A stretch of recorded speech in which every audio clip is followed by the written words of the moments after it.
I'm Shruti Mishra, and with me are Arundhati Ramanan and Ritu Singh. These are the top headlines from the startup space.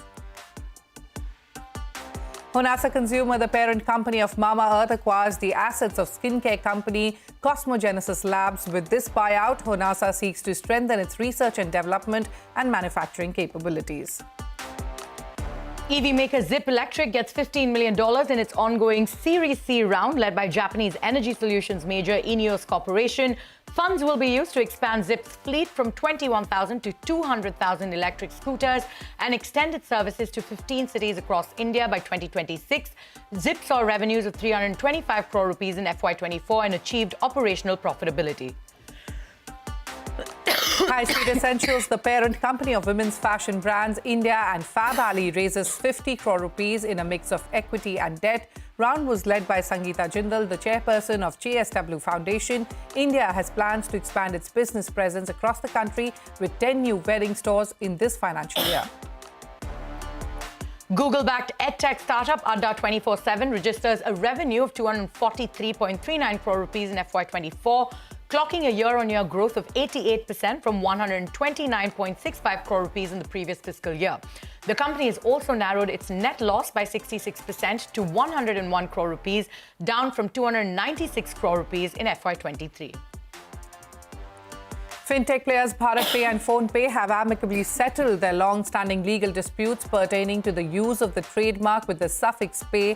BharatPe and PhonePe have already taken steps to withdraw all oppositions against each other in the trademark registry, which will help them to proceed with the registration of their respective marks. Elon Musk's AI startup X.AI raised $6 billion in Series B funding, reaching a post-money valuation of $24 billion. The funding round was backed by Andreessen Horowitz and Sequoia Capital. The company said in a blog post the firm's pre-money valuation was $18 billion, Musk said in a post on X.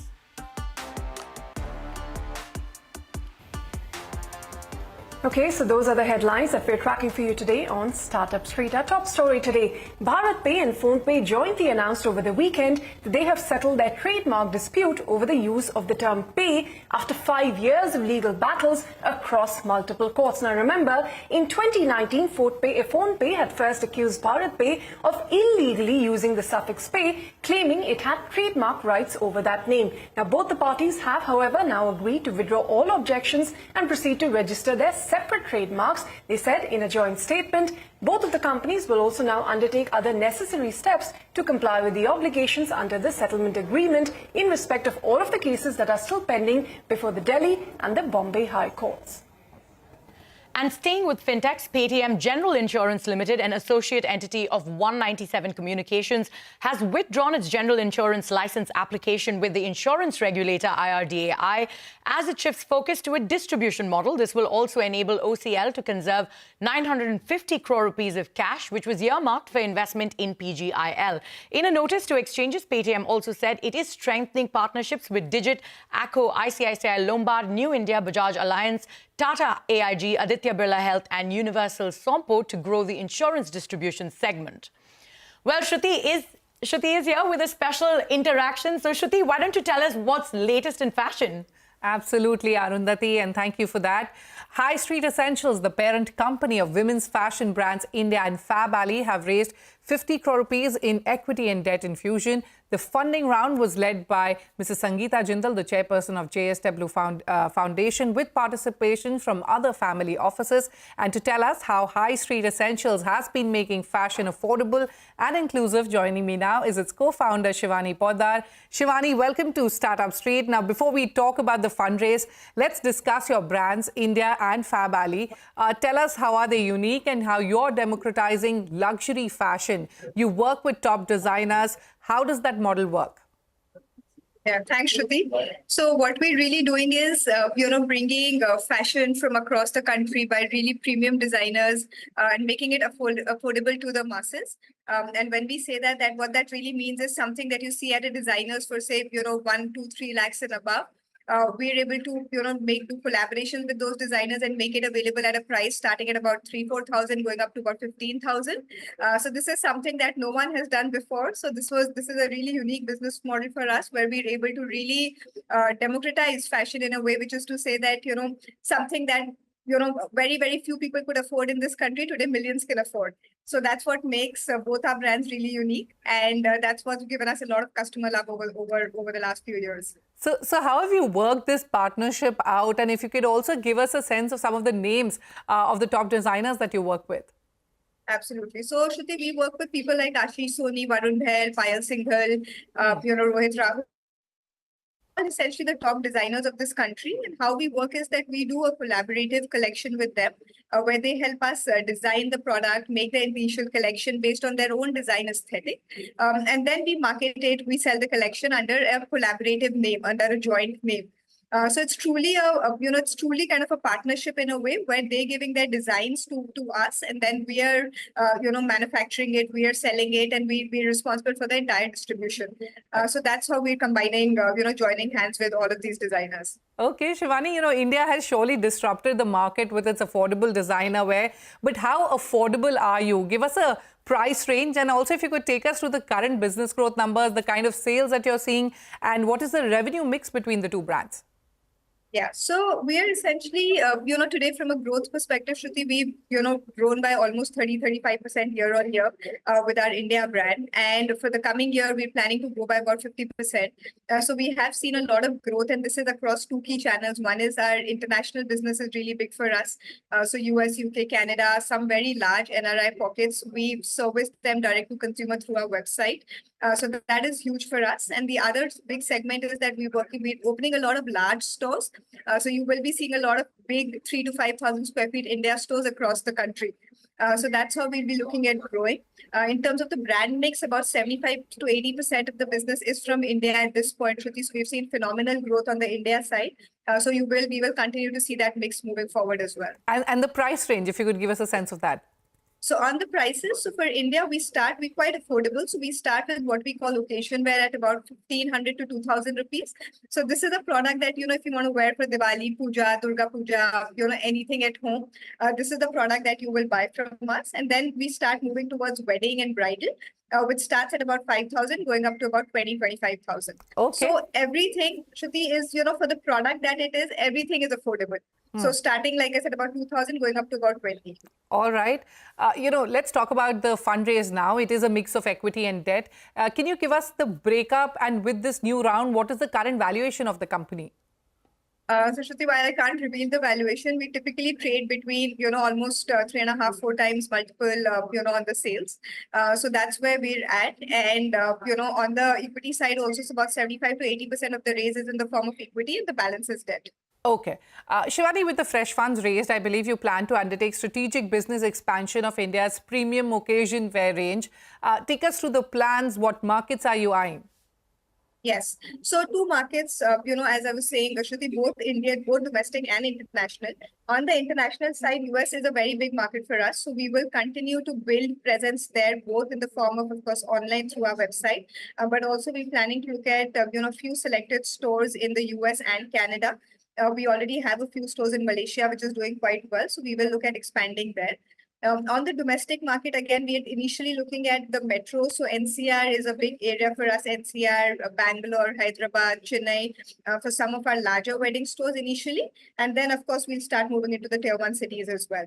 So that's the growth plan for the next 12 months. All right. One final question before I let you go. Sustainability is a huge issue when it comes to fast fashion. Tell us how you minimize your footprint. What is your tech edge?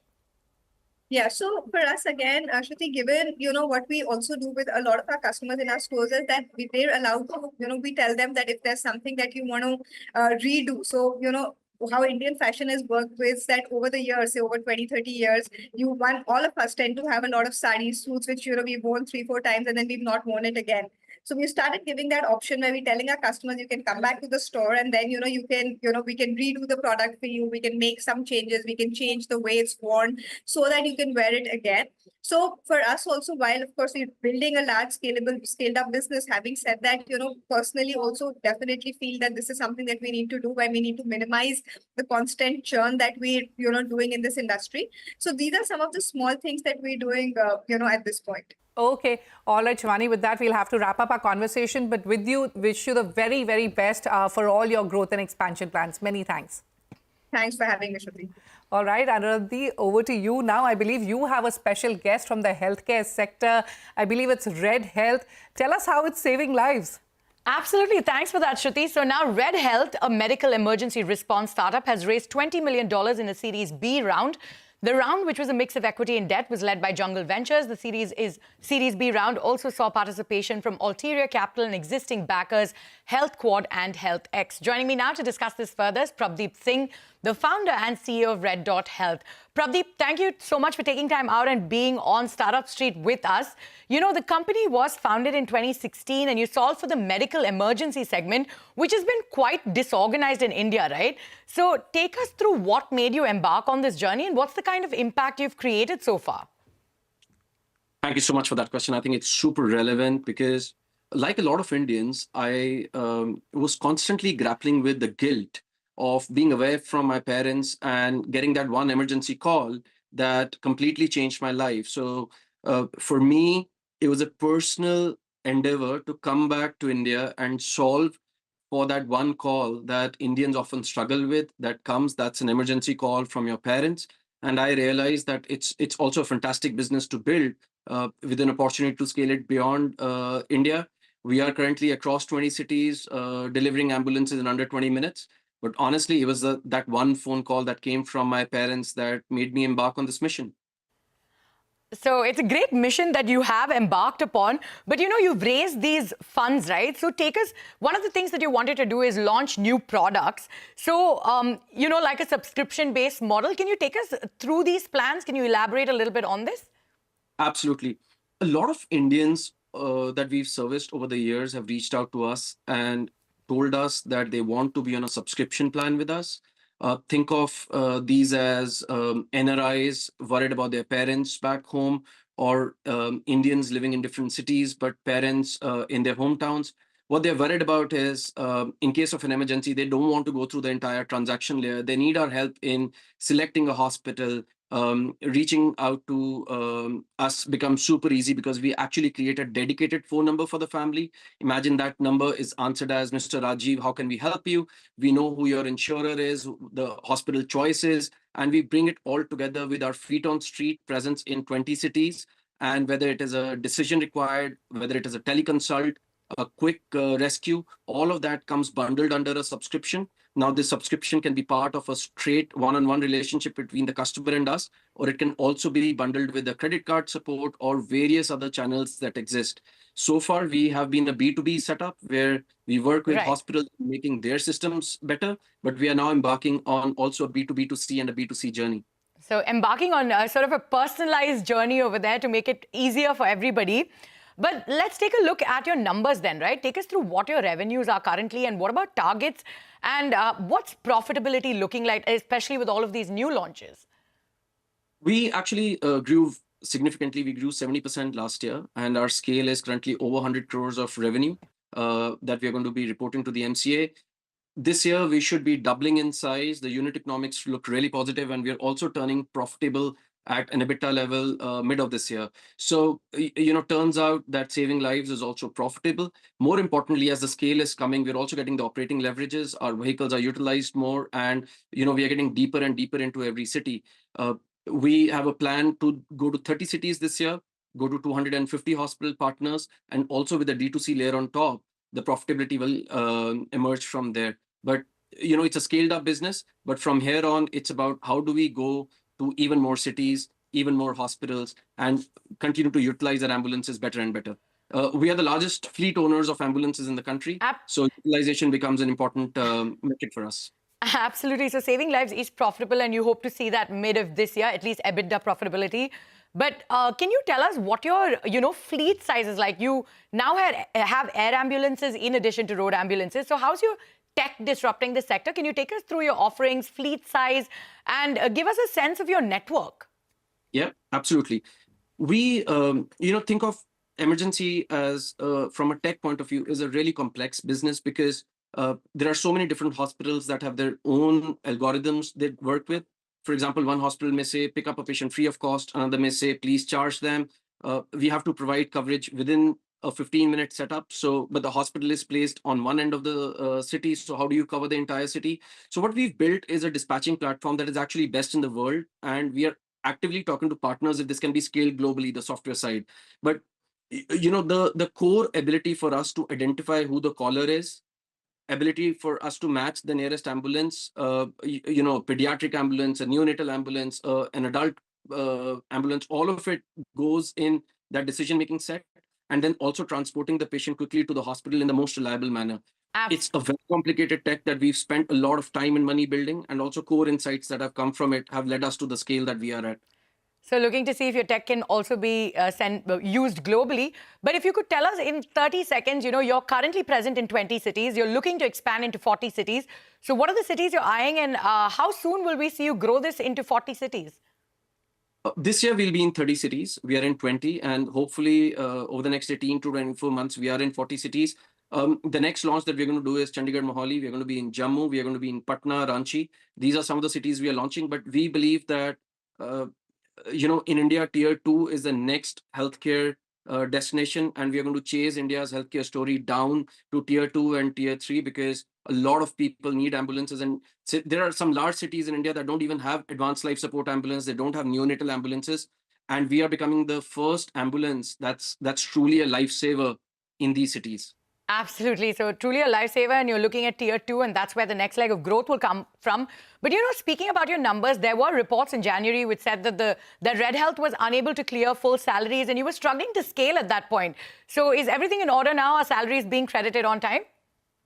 I won't talk too much about the veracity of that reporting, but what I can tell you is that we have fantastic investors on board. There's Jungle, there's Health Quad, Kalari, and HealthX, and they've seen something that's magical, that's growing, and we are saving lives on a daily basis. We save a life every 3 minutes, and that scale is increasing every day. So I'm very confident of the prospects and the business that we are building. Absolutely. So you'll save a life every 3 minutes. Well, Pradeep, we're completely out of time, but thank you so much for joining us on Startup Street today, and we wish you all the best on your journey. Thank you so much. Absolutely. So Ritu, what's next on the show for us? Well, we've covered medicine and fashion, but we're not just done yet. Up next, mobility and energy solutions company Matel has secured $4 million. How does it plan to deploy these funds? What does the order book look like? We're going to put the co-founder on the hot seat on the other side of this break. Stay tuned.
welcome back. You're watching Startup Street. Now, homegrown mobility and energy solutions company Matel has raised $4 million in a Series A funding round led by Transition VC. It plans to allocate this for scaling up production, new product development, and expanding its R&D team and required equipment in the next 3 years. Founded in 2017, it manufactures machines and motor controllers for e-mobility, industrial applications, agricultural pumping, and so on.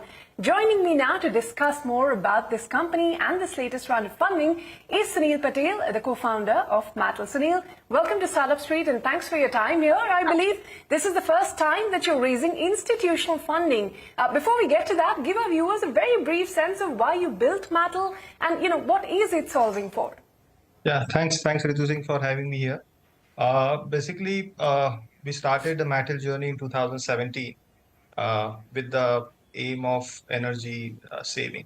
So if you see the problem definition, when we saw that 60% of the electric energy produced in the world is consumed by motors, then we saw that a lot of, in the next 30 years, the majority of the industry is going to shift on energy saving and sustainability. So we thought that we will create a motors and controllers which will save the electricity.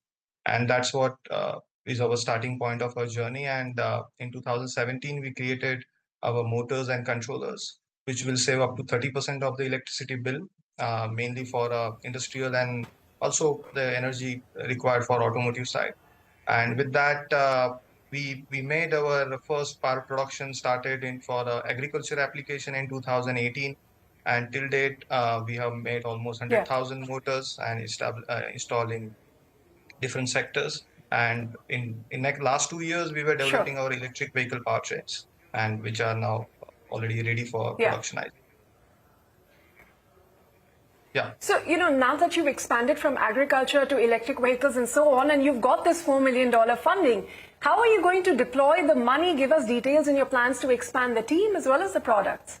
Yeah, so this money will be used for mainly for our productionizing our electric vehicle, two-wheelers and three-wheeler e-drives, and also for our R&D expansion and some equipments which is required for R&D, which in next 3 years we are going to be entering into two-wheelers, mainly four-wheeler industry, because two-wheeler and three-wheeler we already started series production. And we find that we will be filling the gap which is there in the industry, mainly from a e-drive side, which is mainly imported for four-wheeler application as of now. Okay, besides this, you said in your press release you have aggressive product expansion plans across segments. You've detailed some plans in the four-wheeler segment. Are there others as well? And also, what is your current manufacturing capacity and how do you plan to expand that? Yeah, so our current manufacturing capacity from our automotive side, electric vehicle is almost 60,000 units per annum. And in coming year, next 1 year, we will be expanding that to 100,000 numbers per annum. And also expanding for LCV segments, which is, we find that that's going to be another bigger market, which will be converted into electric. Okay, there's a lot of focus on electric, but Sunil, what is the size of the current order book and how fast is it growing? Yeah, so just to tell you about, in last 6 years, we have grew by 50% year on year, and with a margin of almost 25%, and we were always EBITDA positive. And next, we already have an order booking of 100 plus crores in hand from automotive side, and for a non-automotive side, we are going. Last year we completed 33 crore, and this year we will be crossing 40 crores from non-automotive. And overall, we will be having 80 crore this year as a top line, and that's something is one of the major target for us. So 80 crores this year, and I think by FY26 you're looking at revenues of more than 100 crores. Yeah, more than 100. What is going to drive this kind of growth? Is EV going to be the focus area? And what about profitability? Where are you, on profit after tax? Yeah, so mainly this year till today, we were mainly having a revenue from industrial segment, agriculture and other industrial side. This year, we are adding 40 plus crore revenue from our automotive segment. And next financial year in FY26, majority of our revenue will come from automotive, mainly electric vehicle side. And we are the only company in India who has done fully homegrown production, design and end-to-end solution for the electric vehicle OEMs, and we find that because we are controlling the overall technology, our overall profitability will be gross margin will be in the range of 25%. Who are some of your big clients? I read about Ola to Bajaj in the EV segment. Are there others you could tell us about? Yes, And you also want to foray into electric motors for the defense sector in the next 2 years. So are you also in talks with the government sector? I mean, just give us a sense of who your clientele is. Yeah, coming to automotive side, electric vehicle side, we are at present targeting tier 2 OEMs like the startup who has gone into a next level of, they are already having a sustainable numbers right now. We are working with them, and for the, at least for the next 1.5 years, we will be working with this kind of OEMs in automotive side. And coming to defense side, we have started our journey last year with a couple of deemed export as well as working with some tier 1 defense supplier to US. We are working with them for developing a complete motors and controllers, and slowly we will be starting and promoting our products for defense in next 1.5 year. So at present, our main focus is automotive, electric vehicle mainly, as well as industrial, other segments of industrial, and defense will follow in next 1 year. We are already on that track. Okay, so automotive, EV, defense, agriculture. Is there anything else that's also in the pipeline if you want to tell us in terms of what the longer term plan for Matel is? Yeah. So mainly, Ritu, our main product line is motors and controllers, which is application agnostic. So we are the company in India who is mainly working on a product which is application agnostic. So right now we have electric vehicle segment, and our industrial segment is something which we have a full focus. And we find that apart from that, the HVAC sector, which is going to be a big demand globally as well as in India.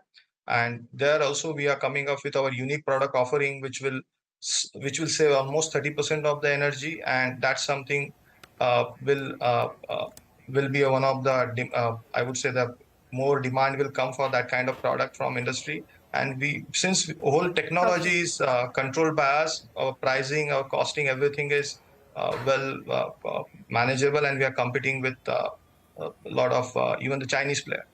Yeah. Okay, HVAC for our viewers is heating, ventilation and air cooling. Yeah. Sunil, on that note, that's all the time we have. Thank you very much for your time here on CNBC-TV18. Thanks, Ritu Singh, for having me here. Thank you. All right, with that, it's a wrap on this edition of Startup Street. Go on, Shruti. Absolutely. With that, it's a wrap on this edition of Startup Street from Ritu, Arundhati and me, Shruti. It's a bye. More news and updates coming up on the other side.